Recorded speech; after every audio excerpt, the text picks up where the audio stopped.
अस्सलामुअलैकुम and a very good morning. जागो लाहौर में आप सबको खुश आमदीद कहते हैं। मैं हूं मुनीबा आसिफ। मैं बिल्कुल ठीक ठाक हूँ। उम्मीद करती हूँ कि आप लोग भी जहाँ कहीं होंगे खैरियत से होंगे। जनाब, कहा जाता है कि ज़िंदगी में ना उलझनों का आना एक फ़ितरी अमल होता है। ये एक सफ़र भी है, और सफ़र भी ऐसा कि जो जगह जगह पर नई किस्म की जो राहें हैं हमारे सामने लेकर आता है। तो ऐसे हालात में कंफ्यूज्ड होना, अगर मगर या किसी सोच में पड़ जाना या तज़ब्ज़ुब का शिकार होना कोई बड़ी बात नहीं है, मगर असल बात यह है कि हम जितनी जल्दी हो सके ना अपने सोचों के इस जाल से निकलें जो हमारी रफ्तार को सुस्त करता है और हमें बिला वजह थका देता है, जिसकी वजह से फ़ैसले मुश्किल और रास्ते धुंधले महसूस होते हैं। जब भी ऐसी किसी सूरत का सामना करना पड़े ना, तो एक बात ज़रूर याद रखिएगा कि हर मसले का हल हमारे अंदर ही मौजूद होता है। सबसे पहला कदम खामोशी और गौर व फिक्र होता है। गहरी सांस लें, दिमाग के शोर को सुने और ख़ुद से सवाल करें कि ये जो उलझन है ये क्यों है और मैं क्या चाहता हूँ। इन सवालात से आपको एक वाज़े जो डायरेक्शन है, सिमत है, वो ज़रूर मिलेगी। उसके बाद क्या होता है? उसके बाद है कि आपने अपनी तरजीहात का तयन करना है। अपने मसाइल को समझे कि लिख कर तरतीब दें, ताकि आपको मालूम हो सके कि सबसे अहम काम आपने कौन सा करना है। बाज़ औक़ात क्या होता है कि जो दूसरा ज़ाविया होता है ना, दूसरा एक एस्पेक्ट होता है, वो देखने के लिए हमें मशवरा लेना बहुत ज़रूरी होता है। कभी कभी हमें वो रास्ता, वो कह ले के फ़ैसला, वो कोई चीज़ होती है वो हमें समझ नहीं आ रही होती, तो उसके लिए हमें किसी और से रहनुमाई लेनी चाहिए, मशवरा लेना चाहिए। ये तो दीन इस्लाम में भी हमें तलकीन दी गई है कि मशवरे के साथ चला करो, एक दूसरे के साथ मशवरा ज़रूर किया करो। किसी उस्ताद के साथ आप मशवरा कर सकते हैं, अपने दोस्तों के साथ, अपनी फैमिली मेम्बर्स के साथ, अहले इल्म से रहनुमाई हासिल कर सकते हैं, क्योंकि कहते हैं कि जो दो दिमाग हमेशा एक से बेहतर होते हैं। मतलब अगर मेरे दिमाग में वो चीज़ नहीं आ रही है तो क्या पता मैं जिससे मशवरा कर रही हूँ या कर रहा हूँ उसके दिमाग में उसका वो सोल्यूशन अच्छे तरीके से आ जाए। तो इसलिए कहते हैं दो दिमाग एक से बेहतर होते हैं। तो मज़ीद ये कि जनाब सही वक्त का और सब्र का इंतज़ार करें, क्योंकि हर मसले का जो हल है ना वो वक्त के साथ खुलता है। ऐसा कभी भी नहीं हो सकता कि आज मैं जो सोच रही हूँ ना वो अगर उसका मुझे समर या उसका फल मुझे अगर साल बाद, 2 साल बाद मिलना है तो मैं वो जल्दी जल्दी में आज ही उसका फल हासिल करने की कोशिश करूँ। वो जब वक्त आएगा उसका फल मुझे तभी मिलेगा, उसका रिज़ल्ट मुझे तभी मिलेगा।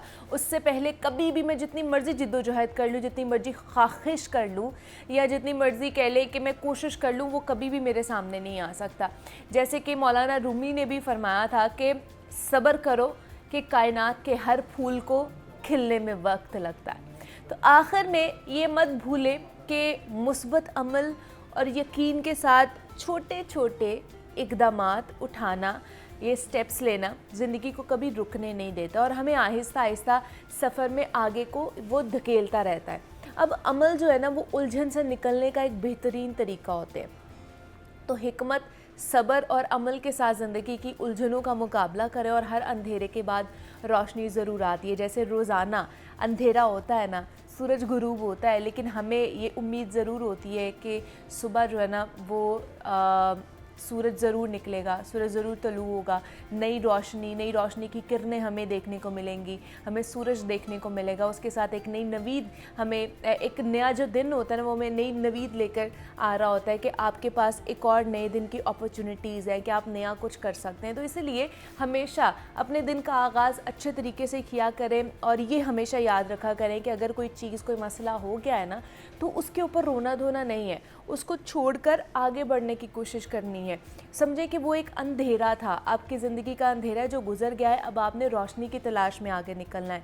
जब एक नया कह ले के दिन आता है तो उसको अपॉर्चुनिटी, न्यू अपॉर्चुनिटी के तौर पर ले और उसमें अपने आप को बेहतर करने की कोशिश किया करें। तो ये आज का हमारा पैगाम था। जनाब, सर्दियां हैं और सर्दियों में आपको पता है कि बहुत ही मज़े के और लजीज़ जो है ना पकवानों का एहतमाम किया जाता है घरों में, और इवन दो कि आगे से सर्दियों की छुट्टियां भी शुरू हो जाएंगी और घरों में दावतें भी शुरू हो जाएंगी, बारबेक्यूज़ होंगे और बाकी जो कह लें कि सौगात होती है सर्दियों की वो पकती हैं और फिर वो डब्बों में पैक होके ना अपने रिश्तेदारों के घर, अपने बहन भाइयों के घर भी भेजी जाती हैं या उनको इन्वाइट किया जाता है कि आएँ जी, हमने ये जो सर्दियों की सौगात है ख़ासतौर पर साग बनाया है, साग मकई की रोटी बनाई है, तो वो हम आपको खिलाते हैं। और एक तो साग का भी सीज़न है, दूसरा ये कि ये मछली खाने का भी सीज़न है। बहुत सारे लोग जो मछली खाना पसंद करते हैं, लेकिन जो बाहर की मछली होती है ना, जो हमें बाहर की शॉप से मिलती है पकी हुई, बड़ी मज़े की, और उसके अंदर कह लें कि फ्लेवर्स होते हैं स्पाइसेस के, तो उस तरह का फ्लेवर जो ना हमें घर में नहीं मिलता है। तो आज हमने उस पर बात करनी है कि घर में हम किस तरह मज़े की मछली बना सकते हैं, किस तरह की रेसिपीज़ होनी चाहिए। और साग बहुत से लोग कहते हैं कि हमें अच्छे तरीके से बनाना नहीं आता है, तो साग की रेसिपी भी हम आज पूछने वाले हैं। तो उसके लिए आपको पता है कि हमने एक बहुत ही प्रोफेशनल शेफ़ को बुलाया हुआ है जो पिछले कई सालों से काम कर रही हैं और बहुत बड़ी बड़ी मिक़दार में जो है ना वो खाना देगों में बनाती हैं। तो उनसे बात आपकी कराते हैं। हमारे साथ शेफ़ रुखसाना मौजूद है स्टूडियोज़ में। रुखसाना, आपको वेलकम कहते हैं जागो लोहार में। कैसी हैं आप? ठीक है, सो मच, थैंक यू। अस्सलाम वालेकुम। वालेकुम अस्सलाम। रुखसाना, आजकल जिस तरह मैं बात की, सर्दियाँ हैं, सर्दियों में बड़े कह लें कि मुख्तलिफ़ पकवानों का और हमारे जो रिवायती पकवान है उनका एहतमाम किया जाता है घरों में। सरे फहरे साग आता है। yes. ये जो साग तो बनना ही बनना है सर्दियों में। तो साग किस तरह बनाते हैं? मतलब बहुत से लोग कहते हैं जी हमें अच्छे तरीके से साग बनाना नहीं आता है, तो या फिर वो किसी को कह रहे होते हैं कि आप हमें साग बना दें, या बाहर से आजकल डब्बा पैक भी साग मिल रहे हैं। तो साग बनाने की क्या रेसिपी है? देखिए, माशाल्लाह से अल्हम्दुलिल्लाह मैं बल्क में साग बनाती हूँ। अच्छा। और मेरा विंटर सीज़न में साग बहुत ज़्यादा सेल भी होता है। इसकी कुछ छोटी सी टेक्निक है जो अमल करनी पड़ती है। कुछ लोग क्योंकि साग लोग बनाते हैं लेकिन वो अच्छा नहीं बनता। हाँ। तो इसमें आपने सबसे पहले साग लेना है, उसको वॉश करना, कटिंग करनी है, अच्छी सी बारीक बारीक कटिंग करनी है। कुछ लोग क्या करते हैं कि मोटी मोटी कटिंग कर लेते हैं। हाँ। उसकी बिल्कुल बारीक करनी है, मतलब कटिंग करनी है। जो पूरे पूरे पत्ते जो है ना वो नहीं आपने, हाँ बिल्कुल बारीक छोटे छोटे पीसीज में आपने उसकी कटिंग करनी है। लोग यहाँ पे ही गलती करते हैं, तो वो उसके रफिंग कटिंग कर देते हैं और वो पकाना शुरू कर देते हैं। और ये तकरीबन साग जो होता है 2 डेज़ लेता है पकाने में। ये आहिस्ता आहिस्ता हल्की आंच पे बनता है और ये हल्की आंच पर ही गलता है। इसको तेज़ आंच में ये नहीं कुक होता। अच्छा। क्योंकि तेज़ आंच में जब हम बनाते हैं तो अंदर से ये कच्चा रह जाता है। हाँ। और बाहर से ये कुक हो जाता है, जिसकी वजह से जो उसके पत्ते हैं वो कच्चे रह जाते हैं और उसमें स्मेल से आती है और वो लज्जत और वो टेस्ट नहीं देता। हाँ, जो होना चाहिए साग में। हल्की आंच में ये पकता है, जैसे पाए पकते हैं ना हल्की आंच में, आपको पता। फिर उसको याद है बचपन में अम्मी जो थी ना वो सारी रात साग बना रही होती थी, सारी रात साग चढ़ा दिया, अगले दिन रात को जाके अगली सुबह जाके ना साग खाते थे। यस, तभी उसमें टेस्ट आता है। कुछ चीज़ें ऐसी होती हैं जो टाइम लेती हैं। और ये कहने को तो ये होता है कि यार ये डिश आम सी है, नॉर्मल सी, लेकिन इसमें मेहनत और एफर्ट बहुत ज़्यादा होती है। और इसको आपने पानी में पानी तकरीबन इतना पानी लेना है क्योंकि साग का अपना पानी भी निकलता है। ज़्यादा पानी नहीं लेना। कुछ लोग ज़्यादा पानी डाल देते हैं तो उसका अपना जो फ्लेवर है वो टेस्ट वो ख़त्म हो जाता है। पानी की क्वांटिटी आपने कम रखनी है और उसको पकाने के लिए हल्की आंच में रखना। हरी मिर्चें डालनी है। इसकी जो टेक्निक है, खुश्क मेथी होती है। खुश्क मेथी जो होती है ना मार्केट से मिलती है, वो डब्बे में जो मिलती है जी, ये आप डाल सकते हैं। और इसके अलावा जो आजकल खुली मेथी है बाजार से जो मिलती है वो भी आप इसमें एक गठली ऐड कर सकते हैं इसके अंदर। और नमक आपने डालना है, इसमें धड़ा मिर्च डालनी है। अदरक लहसुन का पेस्ट आपने डालना है। अदरक लहसुन बेशक ऐसे ही डाल दें, ये पेस्ट करके इसमें आप डाल दें। ये 3-4 चीजें होती हैं जब बॉईल कर रहे होते हैं। ड्यूरिंग बॉइलिंग ना आपने साग भी इकट्ठा ही आपने सबसे पहले साग लिया उसकी। अच्छा, बाथू भी मिलता है, कुछ लोग बाथू ऐड करते हैं जी। कुछ लोग बाथू ऐड करते हैं। कुछ लोग कहते हैं कि यार बाथू के बगैर तो साग बनता ही नहीं है, लेकिन मैं बाथू के बगैर भी बना देती हूं। बाथू के बगैर भी बना लेती हूं। बाथू अगर नहीं मिल रहा है तो आप इसकी जगह आप मेथी डाल सकते हैं। ठीक है, उसका फ्लेवर भी इनहेंस हो जाएगा उसमें। लेकिन अगर आप बाथू डाल दो तो वेल एंड गुड। अगर मिल जाए तो फिर उसकी अपनी ये बात है, अपनी ही उसका फ्लेवर आ जाता है। आपने बाथू डालना है, ऊपर मेथी डालनी है या खुश्क मेथी आप डालने, धड़ा मिर्च थोड़ी सी डालनी है, अदरक लहसुन आपने क्वांटिटी में डालना है, अदरक लहसुन डालना है, सब्ज सब्ज मिर्च डालनी है, बारीक वाली सब्ज मिर्च, मोटी वाली नहीं है। वो मोटी वाली जो होती है ना उसका जो टेस्ट नहीं होता, वो जरा तेज होती है बारीक वाली। अच्छा। और उसको पकाने के लिए रख दें और भूल जाएं आप। तकरीबन आपने पूरा दिन इसको अपने हल्की आंच में पकाना है, पकाते रहना। और इसका चेक करने का सिस्टम पता क्या, आपने जब उसको देखना है ना, अपने साग का डंठल जो होता है ना उसको आपने हाथ में ऐसे, जब वो आपके हाथ में ऐसे मुलायम हो जाए ना, मलाई की तरह, जब ऐसे मलाई की तरह हो जाए तो समझ ले वो कुक्ड है। ठीक है। फिर इसका नेक्स्ट प्रोसेस जो सबसे टफ होता है, घोटा लगाना। हाँ। तो घोटा लगाना तो सबसे मुश्किल काम होता है। अच्छा, कुछ लोग क्या करते हैं, मशीन में करते हैं, तो वो फ्लेवर नहीं आता, ब्लेंडर के अंदर वो नहीं आता फ्लेवर। हाथ के साथ आप देखें ना, हमारी माएँ क्या करती थी, सारा दिन वो लगी रहती थी साग पकाने में, फिर घोटा लगाती थी। तो एज इट इज़ मैंने भी अपनी अम्मा से ये इसी तरह ही सीखा है। और मैं तो, मेरा तो माशाल्लाह बल्क लेवल में बनता है साग। बिल्कुल, मुझे भी याद है हमारी, मतलब बचपन में अम्मी जो वो इतना ज़्यादा बना के फिर उसको तड़का लगाने से पहले स्टोर कर लिया जाता था, फिर जब दिल किया निकाला, तड़का लगाया, वो दोबारा से फ्रेश हो गया और वो खाया जाता था। क्योंकि बार बार ये इस तरह की चीज़ें नहीं बनती, जिसमें बहुत ज़्यादा एफर्ट, बहुत ज़्यादा मेहनत लगती है, तो ये चीज़ होती है। तो ये आज रुखसाना ने हमें बताया, ये यहाँ पे कंप्लीट हो गया हमारा। नहीं, यहाँ पे कंप्लीट नहीं हुआ। घोटा आपने लगाना है, अच्छा सा घोटा लगाना है और वो बिल्कुल मुलायम हो जाएगा, उसका कोई डंठल ना रहे। वैसे भी जब आप इतना कुक करेंगे, इतनी मेहनत नहीं करनी पड़ेगी आपको घोटा लगाने में। घोटा उसी वक्त ज्यादा लगता है कि आपका साग डन नहीं है। आपका साग डन उस वक्त होगा कि आपको खुद फील होगा कि यार ये डन है और मुझे घोटा लगाने में ज्यादा टाइम नहीं लगेगा। जब आपका घोटा लग जाए, फिर आपने दोबारा से इसका अदरक लहसुन को रिफाइन कटिंग, चॉप कटिंग करना है। आप देसी घी में तड़का लगाएं। देसी घी में आपको पता है फिर उसका अलग ही टेस्ट आता है। जितना आपने यूज करना है वो आप उसमें डालें और उसको फ्राई करें। और फिर इसके ऊपर बाद में सर्विंग जब आप देंगी तो मक्खन आप ऊपर डालकर और दें। और फिर देखिए, और साथ मकई की रोटी, मकई की रोटी की भी थोड़ी टेक्निक है। क्या बात है, वो मैं बाद में पूछूंगी। अभी मैंने मछली की तरफ भी जाना है कि मछली भी, जैसे सर्दियां हैं, सबने घरों में ली हुई होती है मछली ना, लेकिन उसका पता नहीं होता कि इसको हमने मैरिनेट किस तरह करना है, कितनी देर करना है। या हम जो बाहर से मछली खाते हैं उसका टेस्ट बड़ा मज़े का होता है, घर में उस तरह हमारी मछली नहीं बनती है। इसमें भी हम 2-4 पॉइंट ना मिस कर देते हैं। लाइक जैसे अब हम बाहर से, फॉर एग्जांपल बाहर से हम मछली लेकर आए हैं। अच्छा, हम लोग, मैं आपको चलो अपना तरीका बता देती हूँ मार्केट का कि वो हम क्या गलती करते हैं और मार्केट वाले कैसे उनकी ठीक क्रिस्पी टाइप उनकी बनती है, पानी नहीं निकलता, रस मिला नहीं होता। हम लोगों की टूट भी जाती है ड्यूरिंग पकवाई, जब हम करते हैं, फ्राई करते हैं।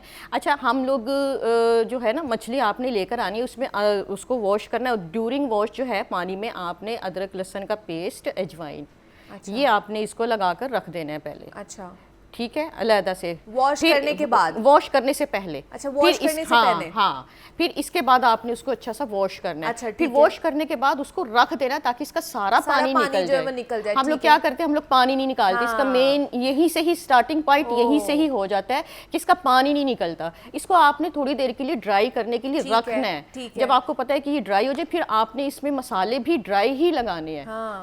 कुछ लोग इसमें योगर्ट भी लगाते हैं जो नहीं लगानी होती है। ड्राई मसाले आपने लगाने हैं। आपने इसमें अदरक लहसुन का पेस्ट आपने पहले भी लगाया, लेकिन फिर आपने बाद में लगाना। हरी मिर्च पेस्ट आपने लगानी है, और जीरा हो गया, धनिया हो गया, हरी मिर्च हो गई है, और नमक, मिर्ची, सारे स्पाइस आपने लगाने हैं। हल्की से आपने हल्दी भी लगानी है। और इसको फिर आपने मैरिनेट करने के लिए आपने इसको तकरीबन 3-4 आवर्स के लिए रख देना है। ठीक है, फ्रिज में रखना है, फ्रिज में रख दें, बाहर रख दें, आजकल तो सीजन ऐसा है। अच्छा, आपने लेमन पेस्ट भी लगाना है। लेमन जूस जो है ना, उससे बड़ा अच्छा उसका फ्लेवर आएगा, मछली के अंदर तक जाएगा। कहने कि वो गल भी जाती है। जी बिल्कुल, कुक भी हो जाती है और गल भी जाती है। और इसमें अजवाइन तो मस्ट है। अजवाइन का जो पेस्ट है ना, हल्का सा आपने क्रश करके उसके ऊपर लगा देना है। उससे ये होता है कि इससे स्मेल नहीं आती, जो मछली की अपनी स्मेल होती है ना, वो नहीं आती। और इसको आपने रख देना। फिर आप इसको डीप फ्राई करें। अच्छा, हम जो बाहर वाले लोग होते हैं ना, वो हाफ डन करके रख देते हैं। हाफ डन में जितना उसका पानी निकल रहा होता है ना, वो निकल जाता है। जब दूसरी दफ़ा जब हम लोग ऑर्डर प्लेस करते हैं ना मछली के लिए, तो वो फिर दोबारा वही फिश जो है फुल डन करते हैं। हमारा भी हमने भी अगर मछली ज़्यादा क्वांटिटी में बनानी है तो हम लोगों को भी चाहिए कि हम हाफ डन पहले करें। जब आपके गेस्ट आ रहे हैं या आपने खुद भी खानी है तो उसको फुल डन करें। ठीक है, तब तक जो उसका पानी अगर थोड़ा भी है तो वो भी ड्राई हो जाएगा। वो भी, और इसको डीप फ्राई आप करें या आप एयर फ्राइड भी कर सकते हैं। काफ़ी इसकी ऑप्शन है इसकी फ्राई करने के लिए। आप इसको बेसन में फ्राई कर सकते हैं, जो आपको पता है लाहौरी फिश हमारे बहुत ज़्यादा पॉपुलर है, तो उसमें बेसन क्वांटिटी में लगाकर फ्राई किया जाता है। पानी की क्वांटिटी इसमें कम से कम लगाई जाती है। पानी जितना हम पानी लगाते हैं ना तो वो टूट जाती है मछली, और फिर हमें समझ नहीं आ रही होती कि यार हमारी मछली के साथ हो क्या रहा है या हम सही तरीके से कर नहीं रहे हैं, तो वो आप उसको अच्छे तरीके से ड्राई नहीं होने देते हैं, उसमें पानी जो अच्छा, एक गलती और ये भी करते हैं कि जब हम लोग घरों में फ्राई करते हैं ना फिश, तो हम लोग उसको बार बार हिलाते रहते हैं, ऐसे देखते रहते हैं पक गई है ये नहीं हुआ क्या। उसको पहले पकने दिया करो एक साइड ना, हल्की आंच पर उसको पकने दिया करो, फिर इसको पता है आपको वो कुक हो गई है, क्योंकि वो मछली जो है आप बार बार जब हिलाते हो ना तो टूट जाती है। फिर इसके बाद आप उसको चेंज करें, ठीक है, और फिर इसके बाद वो कुक करें और आपकी मछली बिल्कुल माशाल्लाह से बिल्कुल परफेक्ट बनेगी। और फिर सबसे बाद में आप उसको लेमन जूस लगाएं, ब्लैक पेपर हल्का सा लगाकर आप सर्व करें, जो सर्विंग करने के टाइम वो आपने लगानी है। तो ये जनाब फिश की भी मज़ेदार फिश की भी रेसिपी हमें रुखसाना दे के जा रही है। अब हमारे साथ शेफ़ रुखसाना मौजूद है। Rukhsana, thank you so much for coming here, बहुत अच्छा लगा, और इन रेसिपीज़ को मैं खुद भी ट्राई करूँगी इंशाल्लाह। तो मैं आपको फिर बताऊँगी इसका फीडबैक कैसे आया है। तो यहाँ पे एक छोटी सी ब्रेक लेते हैं जी, मिलते हैं इस ब्रेक के बाद।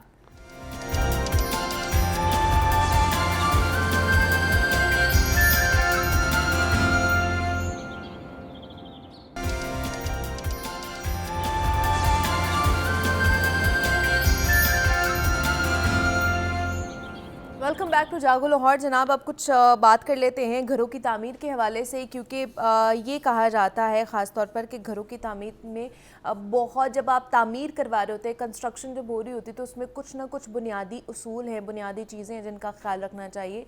और जब वो बन जाता है और उन चीज़ों का हम ख्याल नहीं रखते हैं, बहुत बड़ी बड़ी गलतियाँ कर लेते हैं, तो बाद में फिर हमें याद आता है या हमें महसूस होता है कि हमें फ़लाँ चीज़ करनी चाहिए थी, जिसकी वजह से गर्मियों में हमारा घर बहुत ज़्यादा गर्म होता है और सर्दियों में हमारा घर बहुत ज़्यादा सर्द होता है। तो इनकी वजह से कौन कौन सी ऐसी बुनियादी गलतियाँ होती हैं जिसकी वजह से बाद में हमें ये भुगतना पड़ता है, हमारा टेम्परेचर जो है ना घर का वो मेंटेन नहीं हो पा रहा होता है।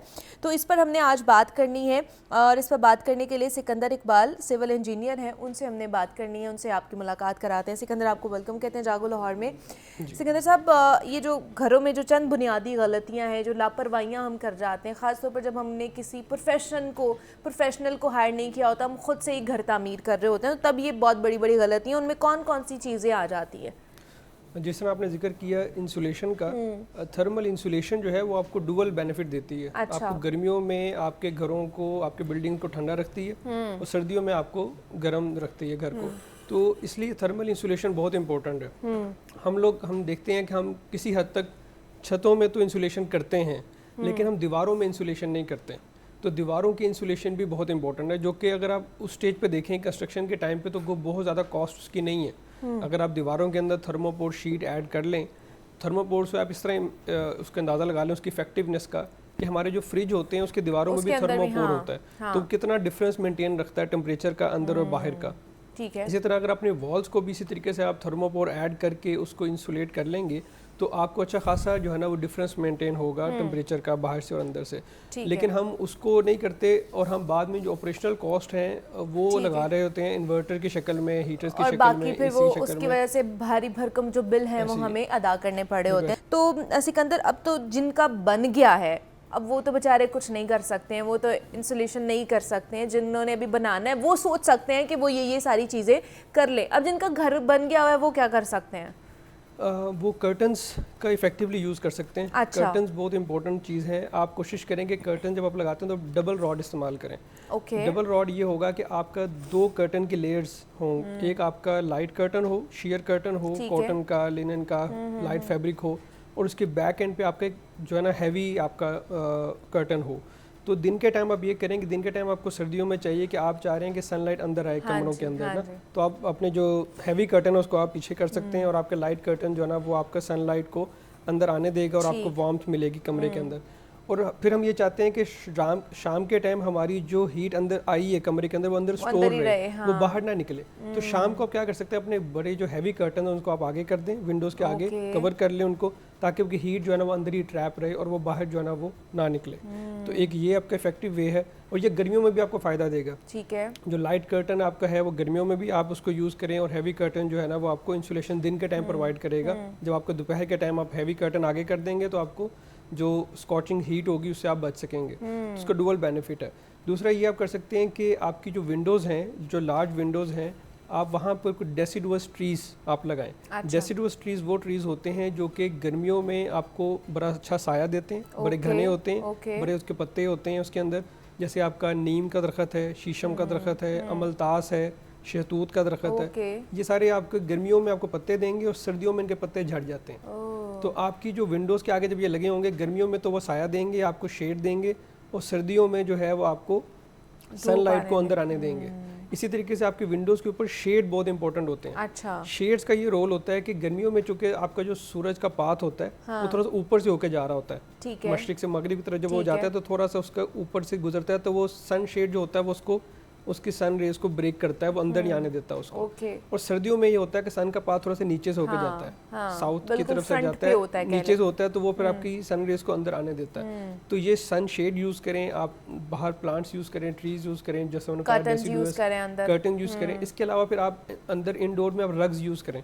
ठीक है, रग्स जो हैं वूल के जो रग्स होते हैं, हैवी रग्स होंगे, वो भी ये सारी चीज़ें हीट को ट्रैप करती हैं। तो वो चीज़ें सर्दियों में आपको फ़ायदा देंगी कि आप गर्मियों में आप लाइट रग्स यूज़ करें, सर्दियों में जैसे हम गर्मी सर्दी के कपड़े भी चेंज करते हैं, तो घरों के अंदर भी थोड़ा सा आपको अपने लाइफस्टाइल को चेंज करना पड़ेगा, ताकि आप ये पैसिव टेक्निक्स हैं जिनसे आपको कोई ज़्यादा कॉस्ट नहीं आएगी, लेकिन आपकी जो running maintenance cost, operation cost है घर की, वो काफ़ी हद तक रिड्यूस हो जाएगी। सर्दी के मौसम में जब हम गैस का हीटर चला रहे हैं तो बहुत बिल आ रहे हैं। अगर आपने हीटर आपने यूज़ करना तो फिर आप फायर प्लेस बनाएं, आप मोबाइल हीटर यूज़ ना करें। अच्छा। आप ये जो मोबाइल हीटर है ये बहुत रिस्क है, बहुत डेंजरस है। आप उसको उठा के कभी इधर रख रहे हैं, कभी उधर रख रहे हैं, कभी किसी फर्नीचर के पास, किसी कर्टन के पास, आप किसी रग के पास रख सकते हैं, तो वो एक हैजर्ड है, सेफ्टी हैजर्ड है। फिर इसकी पाइप भी जो आप मूव करते हैं बार बार, तो पाइप भी डैमेज हो सकता है, तो उसमें भी कहीं लीकेज हो सकती है, कहीं उसमें ब्रेकेज हो सकती है। तो बेहतर है कि आपकी डेडिकेटेड एक फायर प्लेस बनी होगी। आप उसको अपने बेडरूम में भी बना सकते हैं, आप अपने ड्राइंग रूम में भी बना सकते हैं, और उसके इर्द गिर्द आप स्टोन या मार्बल ऐसी लेयर यूज़ करें जो कि फायर रेजिस्टेंट मटेरियल होता है, ताकि उसकी वजह से उसके साइड्स पे कोई इफेक्ट ना हो। सेफ्टी को भी आप कंसिडर करें, इंसुलेशन भी आपको मिलेगी, एस्थेटिकली भी अच्छा लगता है एक फायर प्लेस बनी हो। आप आजकल इलेक्ट्रिक फायर प्लेस चल रही हैं, अभी तो उससे हीट आती है वैसे? हाँ, थोड़ी बहुत हीट होती है उसके अंदर, मतलब उतनी ज़्यादा नहीं है जितनी इन्वर्टर होती है, लेकिन उसमें भी आपको हीट जो है ना वो मिलती है। ज़्यादा वो एस्थेटिक पर्पस के लिए होती है, लेकिन कुछ ना कुछ वो हीट भी प्रोड्यूस करती है।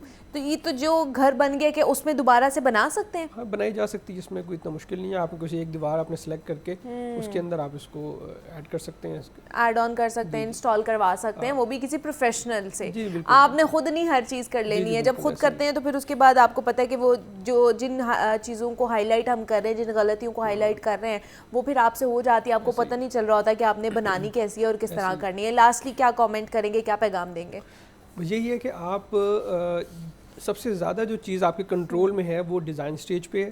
जब आप घर को डिज़ाइन कर रहे हैं तब आप ये सारी कंसिडरेशंस करें, और उसके बाद फिर अगले स्टेज आपके कंस्ट्रक्शन स्टेज है, उसके अंदर भी आपके पास चांस है कि आप उसको कर सकें। उसके बाद जब एक चीज़ बन गई है उसके बाद आपके पास लिमिटेड ऑप्शंस हैं जो आप उसको अवेल कर सकते हैं चीज़ों को इम्प्रूव करने की। लेकिन जो सबसे ज़्यादा आपके पास अपॉर्चुनिटी है चीज़ों को बेहतर करने की वो डिज़ाइन स्टेज में आप जब कंस्ट्रक्ट करवा रहे हैं या डिज़ाइन करवा रहे हैं उस वक्त आप हर चीज़ की कॉस्टिंग को कंसिडर करें, अपने बजट को देखें और लॉन्ग टर्म देखें उसके। हम चूँकि लाइफ साइकिल कॉस्ट नहीं देखते, हम एक इनिशियली अगर एक फॉर एग्जांपल एक कमरे की इंसुलेशन की कॉस्ट अगर 50,000 है, अगर हम उसको 50,000 में उसकी इंसुलेशन कर लेते हैं तो उसका जो मंथली बिल है जो हमने पूरी ज़िंदगी देना है, आप उसको देखें तो हमारे सर्दियों में भी जो बिल आ रहे हैं, जब गर्मियों में भी अगर आप इन्वर्टर यूज़ सर्दियों में अगर आप इन्वर्टर यूज़ कर रहे हैं हीटिंग पर्पज़ के लिए तो उतना ही बिल आपको देता है जो कि गर्मियों में एयर कंडीशन आपको दे रहा है। तो मंथली बिल आप देखें, अब उसके एनुअल बिल देखें और उसको कंपैरिजन करें कि मुझे क्या चीज़ बेहतर है मेरे लिए, क्या मुझे ज़्यादा फ़ायदा देगी, उस बेस पे डिसीजन लें। उस वक्त थोड़ी सी कॉस्ट लगा के आप लॉन्ग टर्म में ज़्यादा कॉस्ट से बच सकते हैं। तो अक्सर लोग ये गलती, जैसे आप आपकी एक्सटर्नल जो वॉल्स हैं आपने सिर्फ उसकी इंसुलेशन करनी है, आपने इंटरनल वॉल्स की तो नहीं करनी है। अगर एक कमरा है उसकी 4 दीवारें हैं, 2 तो इंटरनल वॉल है, उसकी तो इंसुलेशन की ज़रूरत नहीं है, सिर्फ 2 एक्सटर्नल वॉल रहेगी। एक्सटर्नल वॉल में भी एक में आपकी विंडो आ गई बड़ी, तो एक वॉल रह गई आपकी, उसकी इंसुलेशन आप कर ले तो आपका कमरा जो है अच्छा खासा फर्क पड़ जाएगा उसमें। तो ये छोटी छोटी चीज़ें ये आप प्रोफेशनल से, कंसल्टेंट से कंसल्ट करेंगे, वो आपकी चीज़ें गाइड करेंगे।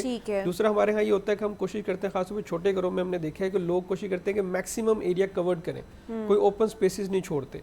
ओपन स्पेसिस घर में लाजमी दें।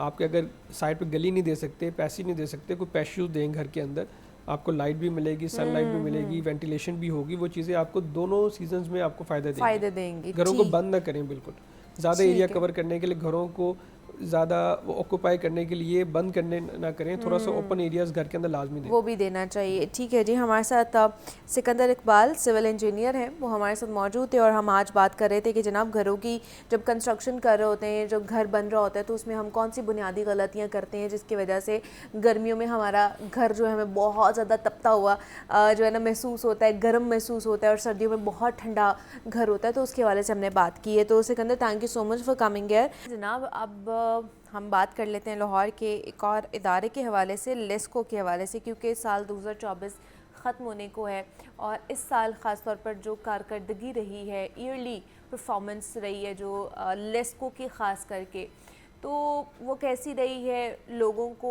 सहूलत के नाम पर क्या सहूलत मुहैया की गई है, या फिर सिर्फ लारे ही लगाए गए हैं और वादे और ऐलानात ही किए गए हैं? ख़ासतौर पर जो नए कनेक्शंस हैं उनके तदारुक के हवाले से कोई काम किया गया है लेस्को की तरफ से या नहीं किया गया? तो आज हमने तमाम तर जो मजमूई कारकर्दगी है ना लेस्को की 2024 में रही है उस पर बात करनी है। तो इस पर बात करने के लिए हमारे साथ राना फ़हद मौजूद हैं स्टूडियोज़ में, नुमाइंदा लाहौर न्यूज़ है, उनसे बात करते हैं। फ़हद साहब, आपको खुश आमदीद कहते हैं जागो लाहौर में। कैसे हैं आप? ठीक है जी, बहुत शुक्रिया, अल्लाह का शुक्र है, मैं ठीक हूँ। फ़हद साहब, मैं भी ठीक ठाक। लेस्को की साल 2024 में जो कारकर्दगी रही है, जो बड़ी ही अच्छी कारकर्दगी रही है ना, ज़रा उसके हवाले से बताएं हमें, कैसी रही है? देखिए, कारकर्दगी तो आपके सामने ही है। हाँ, जैसे हम इसलिए मैंने कहा बहुत अच्छी रही है ना। हाँ जी, तो देखिए ओवरऑल अगर देखा जाए तो लोग ख़ास तौर पर बिजली सार्फिन को सबसे बड़ा जो धचका लगा है वो बिजली की कीमतों में है। आप देखें कि इस वक्त अगर आप 700 से ऊपर यूनिट, हाई स्लैब वाला यूनिट इस्तेमाल करते हैं तो आपको कम बेश जो है वो 60 रुपये से ऊपर यूनिट पड़ता है। ठीक है, तो एक गरीब आदमी के लिए आपको पता है ये जो है वो इतनी कीमत यूनिट की अदा करना तो तकरीबन नामुमकिन है। और गर्मियों में 700 यूनिट जो मीडियोकर है, मिडिल क्लास के लोग हैं, वो भी इस्तेमाल कर जाते हैं, क्योंकि एक आध एसी लगाना होता है। गर्मी की शिद्दत आपको पता है, मौसम की शिद्दत बहुत ज़्यादा होती है गर्मियों में, तो एक आध एसी जिसका लग गया ना उसको तो 700 से ऊपर ही बिल आना है, 700 यूनिट से ऊपर गई तो आपको पता सारा साल जो है वो लोग बिजली की कीमतों से परेशान रहे और परेशानी के आलम में ही जो है वो ये का साल गुजरा बिजली के हवाले से। कोई ख़ास रिलीफ नहीं दिया गया आवाम को कि वो उनको सुख का सांस आए। दूसरा, जो इंतज़ामी मामलात के हवाले से अगर देखा जाए तो ये पूरा साल बिजली चोरी के ख़िलाफ़ कार्रवाइयों में गुजर गया और ओवर बिलिंग कम करते गुजर गया।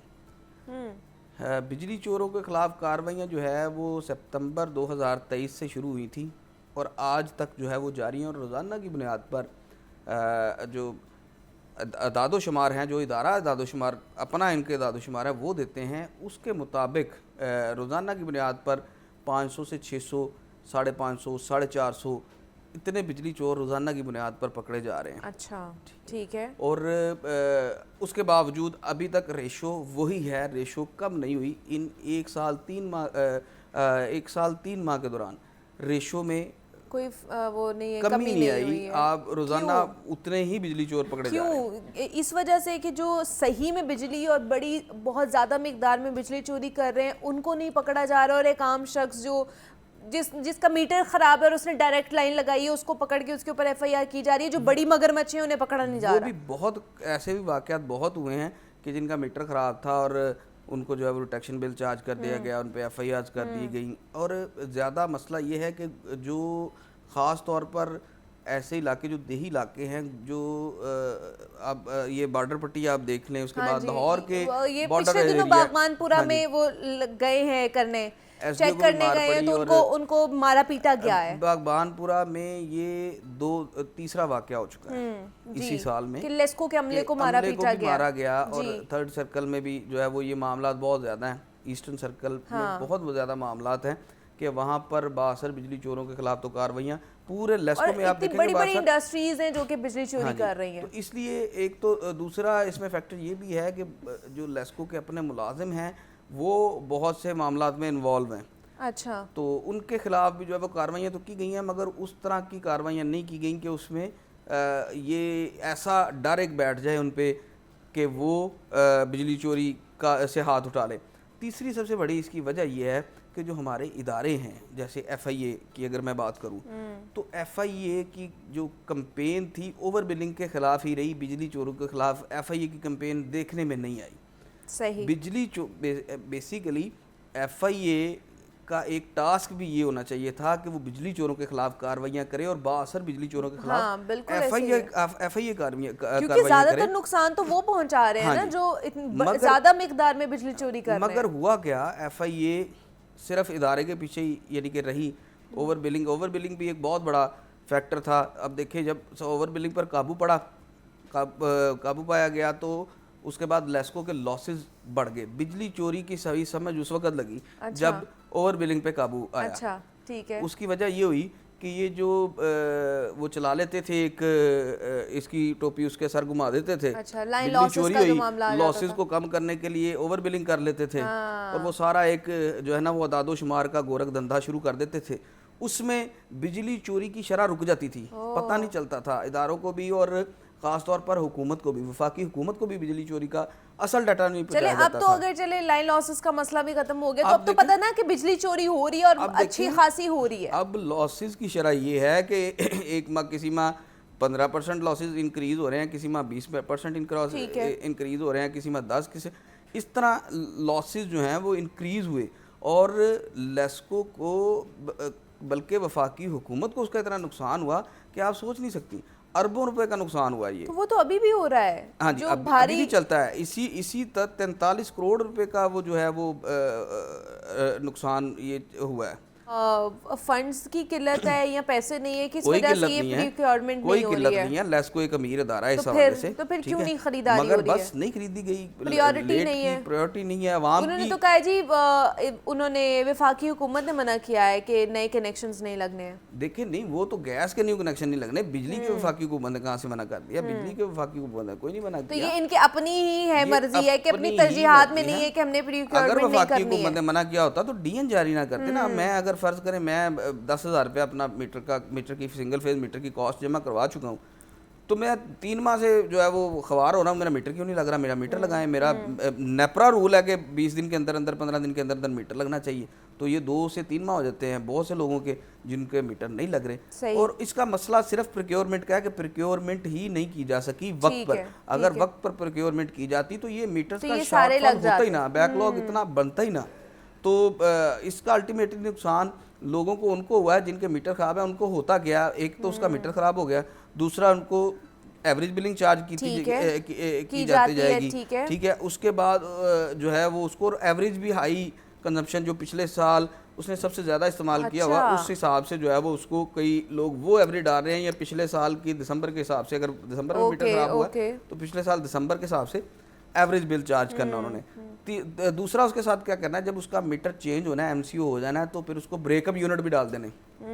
ठीक है, अच्छा, उसको डिटेक्शन बिल भी डाल देना है। अच्छा, अब वो एक बेचारे का एक तो मीटर खराब हो गया, दूसरा उसको 3 किस्म के अलग अलग उसको जो है वो अलग से चार्जेस डाल दिए, वो तो बेचारा मर गया। तो इसलिए फिर उसको तो अभी लाख, 1.5 लाख हम रुपया ये गरीब दुआ बंदे को पड़ करनी गया। चाहिए जितने भी देखने वाले हैं कि हमारा मीटर मीटर खराब ना ना खराब हो। हो। ये दुआ आपने अब करनी है हर नमाज में कि आपका मीटर खराब ना हो, क्योंकि उसके बाद ये सारी चीजें भुगतना एक पड़ेगी। दुआ ये भी नमाज में शामिल कर लें। ये वाली दुआ भी शामिल कर लें, बहुत सी कर रहे हैं, मगर एक दवा ये भी शामिल कर लें कि मीटर खराब ना हो बिजली का हमारा। सही है। तो ये सारे मामला जो है ना वो अगर पिछला साल देखा जाए तो मामला कुछ अच्छे काम भी हुए हैं, मगर जो लेकिन हाँ उनकी कह ले कि जो क्वांटिटी है ना, रेशो वो बहुत कम है जो अच्छे काम हुए हैं। क्योंकि बहुत से फीडर्स भी नए पड़े हैं जिसकी वजह से आप देखें कि जो मौसम गर्मा आने वाला है, आने वाले मौसम गर्मा में जो है वो बहुत से इलाकों को जो है वो परेशानी का सामना बिजली के हवाले से नहीं है। इस तरह नहीं करना पड़ेगा कि वहाँ पर जो ब्रेक डाउन हो जाती थी या वहाँ पर जो वो मामला बिजली के ख़राब होते थे, तो वो इस दफ़ा बहुत से ऐसे इलाके हैं जिनमें गुंजानाबाद भी कुछ इलाके हैं। मैं आपको थोड़ा सा वो बता दूं, वो ये भट्टा चौक वाली साइड है, अली पार्क है, उसके बाद ऑलिव व्यू गार्डन जी, है, जी, और जी, जी। इन इलाकों में अब जो है वो नए फीडर्स पड़े हैं। और अच्छा। तीसरी बात जो है, इस वक्त जो लेस्को का मेंटेनेंस सीजन चल रहा है, उसके हवाले से इंतज़ामिया को थोड़ा सा सोचना पड़ेगा। सही, उसकी ठीक वजह है। ये है कि ये मेंटेनेंस सिर्फ और सिर्फ जो है वो पुराने कंडक्टर लगा के और ये ट्री ट्रिमिंग करवा के, ट्री ट्रिमिंग उसका यानी कि वो कोई दफ्तरों की फायदा नहीं छटाई है, ये कोई करवा के मेंटेनेंस नहीं होता सारे है। काम खत्म कर रहे हैं। ना चले। तो जो ट्रांसफार्मर हैं वो वो नहीं अपग्रेड लग किए नहीं गए रहे हैं, हैं, हाँ ना कंडक्टर है फील्ड अमले के पास, ना अमला है फील्ड के पास फील्ड अफसरान के पास। तो ये सारे स्टाफ की बहुत मामलात ज़्यादा हैं कमी है। लेस्को के हाँ जी। वाले से। मैं एक और ख़बर जो आज आई है, ऑलरेडी बहुत सारी शिकायत आपको भी आती हैं, हमें भी आती है कि जनाब शहर के मुख्तलिफ इलाकों में एक तो गैस की बंदिश भी है, दूसरा गैस के लो प्रेशर की शिकायत भी है। लेकिन उसके ऊपर सोने पे सुहागा ये है कि हुकूमत ने कुदरती गैस की कीमतों में 25% इजाफे की तजवीज़ मांग ली है ओगरा से। तो क्या कहेंगे इसके ऊपर कि गैस और भी ज़्यादा महंगी होने जा रही है? देखिए, गैस तो मैंने पिछली दफ़ा भी हम जब प्रोग्राम में बैठे थे कि गैस एक प्रीशियस फ्यूल ठीक है, की अब सूरत समझ लें इख्तियार कि वो कंसीडर हो गया प्रीशियस, हाँ ठीक जी, है। वो वहाँ तक पहुँच गया है, क्योंकि गैस इतनी महंगी हो गई है कि एक आम अब बंदे तो के और बस की ज़्यादा बात नहीं है। होने जा रही, 25%। हाँ जी, और 25% आप देखें मतलब कि 5 ओगरा ने नहीं 10 नहीं 25% इजाफा मांग लिया हुकूमत ने। ओगरा ने मांगा है हुकूमत से, हाँ। ओगरा ने हुकूमत से मांगा है, तजवीज़ दी है कि तजवीज़ गैस दी की है। कीमतों में जो है मतलब वो 25% तक इजाफा 25% होना इजाफा चाहिए। हुआ है। लोग जो है वो अभी थोड़ा सा जिंदा हैं, थोड़ा सा फैल रहे हैं, अभी उनको इतनी हार्ट की प्रॉब्लम नहीं है। अभी वो जो है ना वो 2 वक्त की रोटी खा रहे हैं, तो इनकी ये रोटी बंद करें, 25% तक जो है वो हुकूमत इजाफा करे, ताकि ये लोग जो पहले बेचारे परेशान थे, अब इनका जो है वो मामला जो है वो परेशान हो जाए और परेशानी की तरफ जाए, तो लोग सुकून में ना रहें। इसलिए ये 25% इजाफा जो है वो ओगरा ने अब मांग लिया है। मगर ओगरा का मसला ये है, मैं आपको बताता हूँ कि ओगरा जो भी रेट ख़ास तौर पर अगर आप RLNG की तरफ चले जाएं और LPG की तरफ चले ठीक है। जाएं, ओगरा जो भी रेट मुकर्रर करती है ना, उस रेट पर चीज़ मिलती नहीं मिलती है नहीं है, हाँ। ठीक है ना। हाँ। LPG पूरे मुल्क में आपको ओगरा के रेट में नहीं मिलेगी, ठीक है ना। ये तो सारे इदारों का यही हाल है, ये सिर्फ ओगरा के ऊपर नहीं, हम बेचारे के ऊपर तनकीद नहीं कर सकते, हर जगह यही हाल है। तो ये सारी सूरत हाल थी जनाब। लेस्को के हवाले से हमने बात की और सर्दियाँ शुरू होती गैस महंगी करने की तैयारी कर ली गई है ओगरा की तरफ से। देखते हैं कि ये तजवीज़ मानी जाती है हुकूमत की तरफ से कि नहीं मानी जाती है। तो इस पर राना फ़ाद हमारे साथ मौजूद है। फ़ाद साहब, बहुत शुक्रिया आपके वक्त का कि आप यहाँ पर आए। ब्रेक लेते हैं, यहाँ पे मिलते हैं इस ब्रेक के बाद।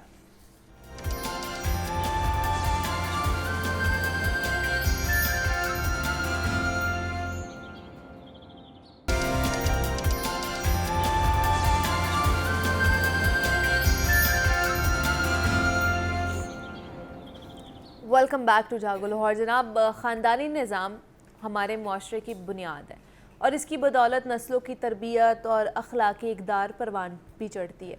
मगर मुश्तरका ख़ानदानी निज़ाम में अक्सर मियाँ बीवी के रिश्ते को ना कहीं नज़रअंदाज किया जाता है, जिससे उनकी जो प्राइवेट या जो प्राइवेसी है, ये जो निजी ज़िंदगी है, वो भी मुतासर होती है। अब अज़दवाजी ताल्लुकात में मोहब्बत, एतमाद और जो बाहमी समझौता है ना, उसी वक्त मुमकिन हो पाता है जब मियाँ बीवी को अपनी बातचीत और फ़ैसले करने का मौका दिया जाता है। बाज़ औक़ात घर के दीगर अफराद की मुदाखलत उनके ज़ाती मामलात में बेजा दबाव पैदा कर देती हैं, जिससे ना सिर्फ उनका रिश्ता कमज़ोर होता है बल्कि ज़हनी दबाव भी बढ़ जाता है।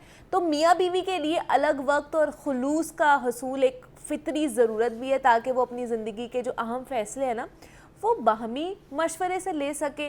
अब कहा यह जाता है कि जो मजबूत अज़दवाजी रिश्ता है वो ना सिर्फ एक ख़ानदानी निज़ाम को बेहतर बनाता है बल्कि आने वाली आपकी नस्लों को भी बेहतर माहौल फराहम करता है। तो आज हमने इसी पर बात करनी है कि कितनी इम्पॉर्टेंस है हमारी फैमिली सिस्टम की, और उसके साथ साथ जो प्राइवेसी होती है हस्बैंड वाइफ की, उसकी भी कितनी ज़्यादा इम्पॉर्टेंस हमें रखनी चाहिए या समझनी भी चाहिए। तो उस पर बात करने के लिए हमारे साथ डॉक्टर नबिया अली ख़ान मौजूद हैं स्टूडियोज़ में, और उनसे हमने बात करनी है। माहिर नफ्सियात हैं और नफ्सियात को बहुत अच्छे तरीके से समझती हैं, और हम जानेंगे कि इसमें क्या ऐसे लूप होल्स हैं जिनको हमें फुलफिल करने की ज़रूरत है, ताकि ये जो फैमिली सिस्टम है जो बना हुआ है, कितने सालों से ये चलता आ रहा है, इसको हम अच्छे तरीके से, बेहतर तरीके से आगे लेकर चल सके। तो डॉक्टर ने भी आपको वेलकम कहते जागो लाहौर में, कैसी हैं आप? ठीक हैं? बस आजकल ठीक नहीं हूँ, थोड़ी तबीयत मौसम की वजह से, हाँ सारे ही अंडर द वेदर हैं, सारे ही बहुत ज़्यादा कह ले के परेशान हो रहे हैं इस वेदर की वजह से। जब तक बारिश नहीं होगी ना तब तक हमने इसी तरह रहना। बिल्कुल ऐसे ही। तो चले अब थोड़ा सा बताएं कि इम्पोर्टेंस ऑफ फैमिली सिस्टम सदियों से चलता आ रहा है, जो हमारा कह ले कि ख़ानदानी निज़ाम है, कह ले कि जिसमें सारे लोग मिलकर रहते हैं, इसकी इम्पोर्टेंस भी अपनी और कहीं ना कहीं इसकी कह ले कि नुकसान भी है जी। सारे लोग कहते हैं, अब खासतौर पर जो न्यू जनरेशन है वो कहते हैं जी हमें अलग थलग रहना है, हमें फैमिली के साथ नहीं रहना है, हमें जॉइंट फैमिली सिस्टम नहीं रहना है। क्या वजह है इसकी? सबसे पहले ये बताएं। देखिए, सबसे पहले मैं पता क्या कहती हूँ, अगर आपने जॉइंट फैमिली सिस्टम में अपनी बेटी को देना है ना, तो फिर आप उसको ट्रेनिंग भी वैसी दें। ठीक है। अगर आप कहते हैं कि पाकिस्तान में 2 खानदानों के दरमियान शादी होती है ना, पूरी दुनिया में 2 लोगों के दरमियान शादी होती है, पाकिस्तान वाहिद कंट्री है, क्योंकि हमारी इस्लामी इक़दार ऐसी हैं, माशरती इक़दार ऐसी हैं कि हमारे चाचे, फूफी, ताई सब ही जो है वो शादी के अंदर इन्वॉल्व होते हैं। सबका ही आपने जो है वो करना होता है। घर के अंदर भी सास ससुर के अलावा नंदे, देवर, देवरानियाँ, जेठानियाँ और पता नहीं कौन कौन से रिश्ते जो है वो आपके पास वहाँ मौजूद होते हैं, जो सब एक वो लड़की जो एक नई आई है उस घर में, उसकी रिस्पॉन्सिबिलिटी बनती है सबको जो है वो साथ लेके चलना। अच्छा, ये बड़ा खूबसूरत एक इम्पैक्ट है। देखिए, माशरती तौर पर अगर हम देखें तो एक जॉइंट फैमिली सिस्टम कोई बुरी बात नहीं है, ये एक अच्छी चीज़ है। यहाँ आपको सिक्योर हो जाते हैं आप सिक्योरिटी पॉइंट ऑफ व्यू से अगर आप देखिए, आप अकेले रहते हो अपने शौहर के साथ, अपने बच्चों के साथ, तो आप सिक्योर नहीं है। आप उस घर में जो है वो अकेलापन भी महसूस करेंगे, बात करने वाला भी कोई नहीं होगा। लेकिन अगर रौनक लगी रहेगी, चारों तरफ जो है वो आपको हंसी मजाक की आवाज़ें आती रहेंगी, लोग अपने कमरों से निकल के आपका हाल पूछ लेंगे, तो ये जॉइंट फैमिली सिस्टम एक बड़ा खूबसूरत सिस्टम है अगर आप इसको समझें तो।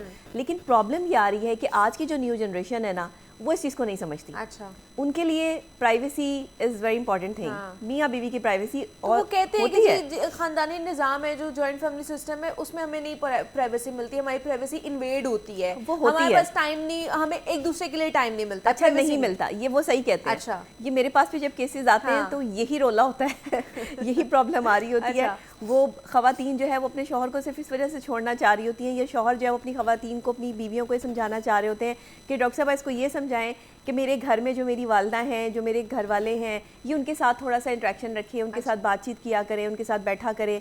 ये उनके साथ बैठती नहीं है, ये अपने कमरे तक जो है वो महदूद रहती है। अगर कोई खाना पकाना है, चीज़ें करनी है, तो वो भी नहीं कभी जो है वो साथ बैठेंगे।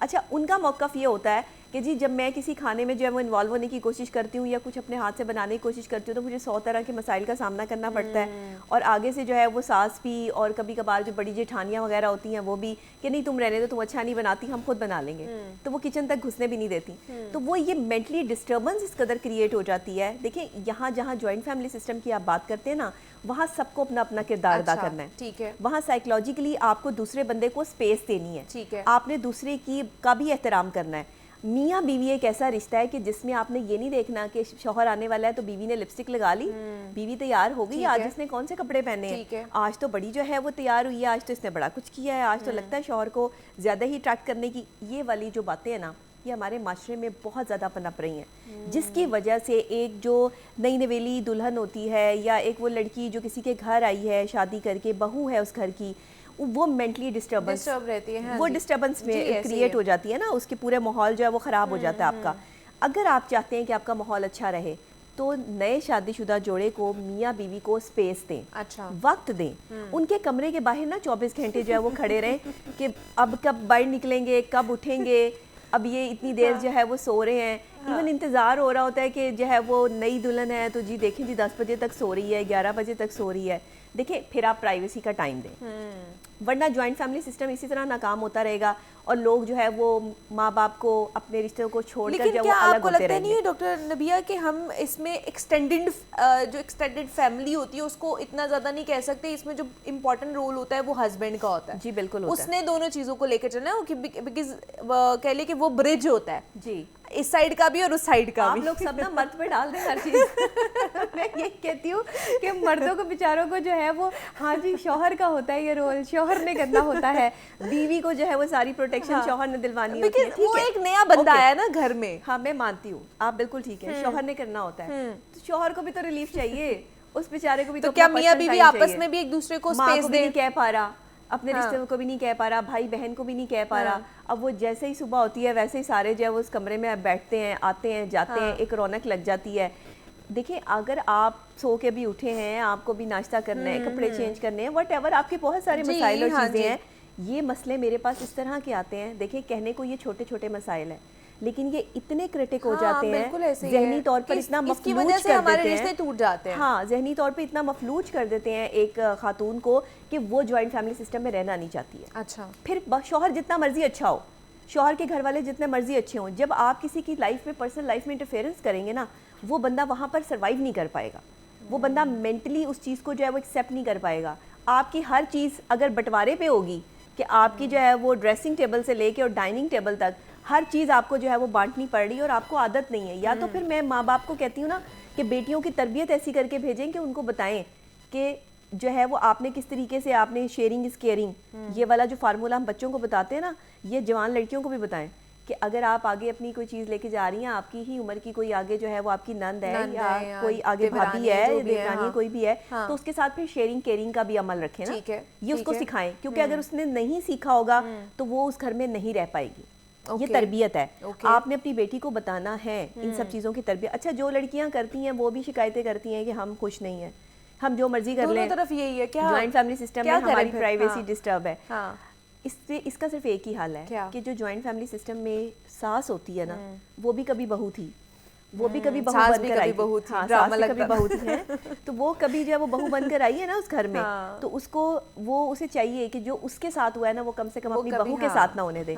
वो क्या करती हैं सासें कि वो जो है वो लाशऊर में चीजें बैठी होती हैं, वो सारे का सारा अपनी बहुओं के साथ जो है वो ऊपर एक लोड फेंका गया होता है वो आगे ट्रांसफर करने की कोशिश करती है, और ये नस्ल दर नस्ल ये चलती आती है। किसी को तो वहाँ पे कोपिंग मैकेनिज्म करना है ना। देखिए आपको स्पेस देनी है उस लड़की को। आज की लड़की इतनी जो है वो समझदार नहीं है, आज की लड़की पढ़ाई में समझदार है, डिग्री में समझदार है, ना उसको खाना पकाना आता है, ना उसको घर संभालना आता है। आज अगर किसी पे जिम्मेदारी डाल दी जाए कि तुमने आगे जाके घर संभालना है, तो उसके लिए सबसे दुनिया का मुश्किल तरीन काम घर संभालना होगा। इवन रोटी भी गोल पकानी नहीं आती।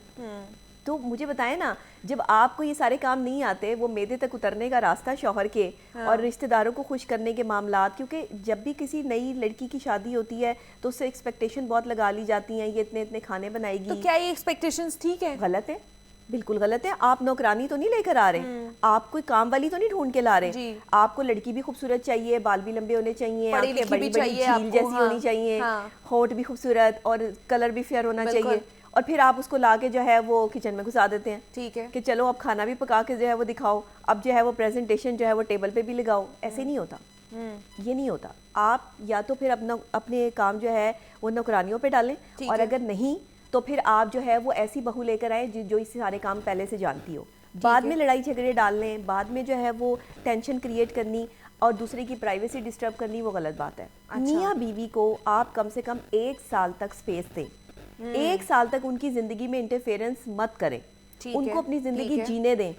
यहाँ जॉइंट फैमिली सिस्टम में लोग, वो शौहर जो है ना वो बीवी के पास भी नहीं बैठ सकता, वो उसका हाथ पकड़ ले तो जी जोरू का गुलाम है, ये तो अपनी बीवी की बात मानता है। वो उसकी बीवी है, वो उसका हाथ पकड़ सकता है, डजंट मैटर, कोई मसला नहीं है। मैंने अपनी फैमिली में देखा है, हमने तो नहीं कभी इस तरह से, हमें जो है वो, हम हमेशा से ये बात करते हैं कि जो नई भाभी आई हैं 1 साल तक उनको स्पेस दो, कोई ज़रूरत नहीं उनके कमरे में घुसने की। इवन मैं अक्सर औकात जो है वो मना भी करती थी, बच्चों को शौक होता है ना जाने का, दुल्हन के कमरे में जाने का, तो आप बच्चों को रोकें, आप बच्चों को बताएं कि उनकी बड़े बताएं ना, बड़े बताएं, देखिए ना, बड़े बताएं। एक टाइम होता है आप उनके साथ जाके बैठे, मैं ये नहीं कह रही कि आप बिल्कुल भी ना जाएं, अब 2400 घंटे तो ना बैठे ना जाके, ये ना, ऐसा ना करें, उनको स्पेस दें। अगर वो कहीं बाहर जा रहे हैं और थोड़ा लेट हो गए हैं बाहर से आते हुए, इस पे लड़ाई हो जाती है ज्वाइंट फैमिली सिस्टम में कि तुम अपनी बीवी को रात के 2-2 बजे तक बाहर खाने खिलाते हो, तुम रात के 2-2 बजे तक घूमते फिरते हो, इस बात पे लड़ाई। एक कपल मेरे पास आया, उनकी लड़ाई कुछ नहीं थी जी, मेरी अम्मी को जो है वो ये प्रॉब्लम है कि रात को ना इसे क्रेविंग होती है, ये कहती है मुझे कुछ मीठा चाहिए, खाना खाना है, और मैं इसको लेके जब बाहर चला जाता हूँ वो सो जाती हैं अपने कमरे में, तो अचानक उनकी जब आंख खुलती है तो वो देखती है हम घर पर नहीं है, तो फिर हमारी क्लास शुरू हो जाती है। अच्छा, अब वो उनकी बीवी जो है वो बहुत ज़्यादा प्रॉब्लम में इस चीज़ से कि नहीं मैं नहीं अफोर्ड कर सकती, मैं नहीं ये मैनेज कर सकती, तो ये मुझे छोड़ दे, ये मुझे छोड़ दे, या अपनी वालदा को छोड़ दे। मैंने कहा ऐसे तो नहीं हो सकता कि वो अपनी वालदा छोड़ दे या आपको छोड़ दे। हाँ। अब वो देखिए फिर बोझ आप एक मर्द पे डाल रहे हैं, उसको जहनी तौर पे मफलूज कर रहे हैं। आपकी वो बीवी की माने या वो माँ की माने, पता नहीं कितने घरों के और ये मसाइल होंगे। तो मैंने फिर उनको समझाया कि देखें, फिर मैंने उनकी वालदा को भी बुलाया, उनसे भी बात की, उनकी भी काउंसलिंग की, तो अब काफ़ी हद तक जाकर जो है वो मामला सॉर्ट आउट हुआ है। मामला क्या था कि जी रात को उन्होंने जाना था घर से बाहर, और वालदा कोई बात तो वालदा मान गई फिर कि हाँ, वो रात वालदा जा को ही सकते मानना हैं। पड़ा, जाहिर बात अच्छा। है। उन्होंने अपने बेटे की खातिर जो है वो इस चीज़ को एक्सेप्ट किया कि चलें जी, अगर अच्छा अब क्या है, जब वालदा ने उनको इजाज़त दे दी ना बाहर जाने की, और 3 महीने वो नहीं बोली इस बात पे, तो अब वो खुद ही बाहर नहीं जाती। हाँ एग्जैक्टली, आप जब किसी को उसके हाल पे पता छोड़ है देते उनके हैं डॉक्टर ना। साहब, आपने मुझे एक बात समझाई थी कि अगर मैं बुजुर्ग को परेशान करूंगी ना, तो कल को मेरा बच्चा भी होगा, मैं भी परेशान होंगी। एग्जैक्टली। मैंने उसको कहा दुनिया मक्का फाते अमल है। आज आप किसी की माँ को तंग कर रही हैं, कल को आप खुद तंग होंगी, आप भी किसी की माँ बनेंगी। बिल्कुल। अगर आपका बेटा आपके साथ ये करेगा और बहू कहेगी नहीं रात को 3 बजे लेके जाओ, और आप अकेली होंगी घर पर, तो आप ये बात बर्दाश्त कर लेंगी? न जाने अल्लाह ने उसके दिल में ये बात कैसे डाल दी है, उसको कैसे समझ आ गई। अब वो सारी चीजें जो है वो स्मूथ वो सॉर्ट आउट हो गई। बात सिर्फ पता क्या है, बात समझाने की है। आप जब किसी को समझा देते हैं ना कि इसका नेगेटिव इम्पैक्ट क्या है आपकी लाइफ पे, तो वो समझ जाता है। मैं वही कहती हूँ कि बेटियों की तरबियत करके भेजें जॉइंट फैमिली सिस्टम में, उन्हें बताएं कि उन्होंने सबको फिर लेके चलना है साथ, फिर किसी की बात का माइंड नहीं करना। वहाँ लोग अच्छे भी होंगे, बुरे भी होंगे, आप किसी के माइंड का ठेका नहीं ले सकते। आपने किसी के माइंड को जो है वो अपने साथ अटैच करने के लिए आपको बड़ा टाइम लग जाएगा।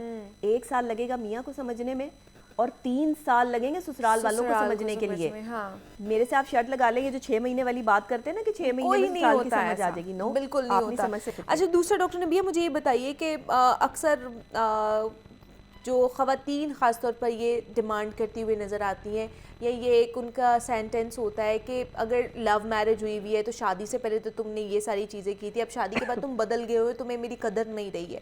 तो ऐसा क्या होता है कि जिसकी वजह से ख़ास तौर पर ये जो न्यू जनरेशन वाली लड़कियाँ हैं ये चीज़ बहुत ज़्यादा बोलती हैं जब आप कि शादी के बाद अब तुम वो कदर नहीं करते हो, या वो अहमियत नहीं है जो शादी से पहले थी। अच्छा, शादी से पहले आप कभी कभार मिलती थी अपने शौहर से, या शादी जैसे ही नई नई हो गई तब आप कभी कभार बाहर जाया करते थे ना। अब हर वक्त तो हर सब कुछ नहीं चल सकता। जैसे जैसे वक्त गुजरता है तब्दीली आती है, इसीलिए मैं कहती हूँ कि स्पेस क्रिएट करें। आपने स्पेस क्रिएट नहीं की पहले 1 साल में, जिसकी वजह से आपका शौहर जो है वो अब आप उस पर बहुत सवार रही हैं। एक चीज और एक चेहरा जो बार बार एक ही वे में आपको दिखता रहेगा, आप उससे उकताहट फील करेंगे, ये साइकोलॉजी है। लेकिन हम चेहरा तो चेंज नहीं कर सकते, नहीं क्या कर करें सकते। फिर? आप अपने अंदर जो है वो क्रिएटिविटी तो पैदा कर सकते अच्छा। हैं, आप अपनी पर्सनैलिटी में ग्रूम तो कर सकते हैं। कितने साल हो गए आपको ये प्रोग्राम करते हुए? मुझे 4 साल। 4 साल हो गए। इन 4 सालों में आपने अपना गेटअप कितनी दफ़ा चेंज किया है? बहुत दफ़ा। क्यों? क्योंकि रेगुलर अगर किसी ने आपको देखना है तो आपको उस गेटअप को चेंज करना पड़ेगा, वरना आपको लोग देखते ही बोर हो जाएंगे। मैं 15 साल से इस फील्ड में स्क्रीन पे बैठी हूँ, 15 साल से, मतलब दिन रात सुबह शाम स्क्रीन मेरी दोस्त है। मैं ये कैमराज हैं, इनके साथ मेरी ऐसे फ्रेंडशिप हो चुकी है कि इनके बगैर अब मेरी लाइफ नहीं है, और मेरे बगैर शायद जो है वो मुझे लगता है कि ये भी सुकून महसूस नहीं करेंगे। अब स्क्रीन पे रहना है ना, आपको किसी की नज़र में रहना है, तो आपको अपना गेटअप, अपना स्टाइल, अपना अपीयरेंस जो है ना वो चेंज करनी। सही है, उसमें वैरायटी लानी है, पर्सनालिटी अपनी। लोग देखेंगे यार इसने क्या किया हुआ ये मेरे हेयर स्टाइल पे बहुत लोग बात करते हैं। अच्छा। ये कैसा हेयर स्टाइल बनाती है डॉक्टर? यानी कि उन्हें बात करने का मौका दिया मैंने। अच्छा। कि वो मेरे हेयर स्टाइल पे बात कर सके। अच्छा। इट्स अ डिफरेंट थिंग ना, ऐसा हेयर स्टाइल कोई नहीं बनाता। तो आप कुछ डिफरेंट करो ना, कि शौहर की नज़र में जो आप कुछ डिफरेंट नजर आओ। आप कुछ डिफरेंट करो कि लोग आप पर बात करें। आप कुछ डिफरेंट करो, नहीं अच्छा डिफरेंट ऐसा खराब ना कर लो कि लोग आपको जो है वो नेगेटिव वे में जाए। आप ऐसा कुछ अच्छा करो कि जिसपे लोग ये क्या है सोचने में मजबूर हो जाए कि ये कैसे है और ये कैसे कर लेती है। ठीक है, ठीक है। वो खवातीन जिनकी आज भी 25, 26 साल हो गए शादियों को अच्छी निभ रही हैं, उन्होंने अपनी पर्सनालिटी में भी वैरायटी दी, अपनी सोच में भी वैरायटी दी, अपनी एटीट्यूड में, बिहेवियर में भी वैरायटी दी। आपको वैरायटी देनी पड़ेगी। ओके। अगर आप नहीं दोगे, पहले ही साल के बाद दूसरे साल में जो है वो शौहर की नज़र से आप साइड पर हो जाएंगे, आप अपना ख्याल नहीं रखेंगी। मैं कहती हूँ तो पर्सनल हाइजीन का ख्याल रखें। लड़कियों को जो शादीशुदा हैं उनको पर्सनल हाइजीन का बहुत ख्याल रखना है अपनी। अच्छा। आपको अपने आप को बहुत साफ सुथरा और अच्छे तरीके से, और शौहर को भी शौहर भी बीवियां शौहर के करीब नहीं जाती हैं इन्हीं वजूहात की बिना पर। देखिए आप अगर बाहर से आए, आप सबसे पहले शावर लें, आप चीजें करें, ये मेरे समझाने वाली बातें नहीं है। हाँ, ये लेकिन तो मैं क्या करूं, हमारे माशरे में है, हम समझाना लोग पड़ता हमें है। पता हो कि हमारी पर्सनल हाइजीन का ख्याल हमें खुद रखना चाहिए। शौहर क्या कह रहा है, मेरी बीवी ही तो है, मेरे बच्चे ही तो है, मेरा कमरा ही तो है, वही टॉवल उठाया और जब वो बेड पे फेंक दिया, वही सॉक्स उतारे जब वो साइड पे फेंक दिए। नहीं, आपने कमरे का माहौल ख़राब कर दिया। आपको अपनी चीज़ों की खुद हिफाजत करनी है। जिस वक्त आप जो है वो एक सलीका शुआर इंसान होंगे ना, चाहे आप मर्द हैं या औरत हैं, आपका कमरा जो है वो वहाँ से खुशबू आती होगी तो उस कमरे में रहने वालों का भी दिल चाहेगा कि उस कमरे में रहें। अपने कमरे का टेक्सचर चेंज करते रहा करें, कलर स्कीम और थीम चेंज करते रहा करें, भी बहुत इफेक्ट बहुत होता फर्क पड़ता है। हाँ, बिल्कुल देखिए एक ही छत के नीचे रहना है तो कुछ डिफरेंट करना डिफरेंट पड़ेगा, होना चाहिए, अपने बिल्कुल घर ऐसे की ही है। सेटिंग्स चेंज करते रहा करो, अपने घर के जो है वो सोफे कर्टन्स चीजें चेंज करते रहा करें हर साल। आप इसको 6 महीने बाद कर सकते हैं, 6 महीने बाद करें। अगर आपकी इस्तात है आप कर लें। हाँ, आप करें। उस अपने माहौल को, अपने एनवायरनमेंट को चेंज करते रहा करें। आपने कितनी दफा जो है वो अपना सेट चेंज किया है, हाँ। क्योंकि वैरायटी चाहिए ना देखने वाली आंख को। इसी तरह रहने वाली आंख को भी, समझने वाली आंख को भी वैरायटी चाहिए।